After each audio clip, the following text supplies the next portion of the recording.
बीते गुरुवार 12 दिसंबर को संसद के शीतकालीन सत्र के बीच प्रधानमंत्री नरेंद्र मोदी की अध्यक्षता में केंद्रीय कैबिनेट की बैठक की गई। बैठक में कैबिनेट ने वन नेशन वन इलेक्शन को मंजूरी दी। माना जा रहा है कि केंद्र सरकार इसी सत्र में संसद में यह विधेयक पेश कर सकती है।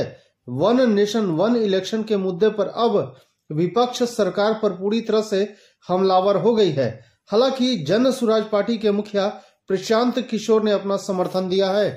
प्रशांत किशोर ने कहा कि वन नेशन वन इलेक्शन देश के लिए फायदेमंद है, लेकिन अगर सही नियत से लागू किया जाए तब।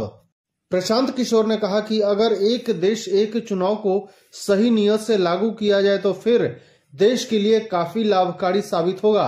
उन्होंने कहा कि मैं अपने अनुभव के आधार पर कह रहा हूं कि हर वर्ष देश की करीब 1/4 जनता मतदान करती है। इस वजह से सरकार चलाने वाले लोग ज्यादातर समय चुनाव के चक्र में ही फंसे रह जाते हैं।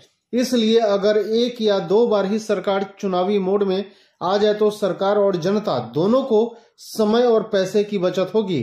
जन सुराज पार्टी के प्रमुख प्रशांत किशोर ने सलाह दी है कि देश में पिछले 50 वर्षों से चली आ रही चुनावी प्रक्रिया को एक दिन में तो नहीं बदला जा सकता, लेकिन सरकार को इसे लागू करने में कम से कम 4 से 5 वर्षों का समय देना चाहिए।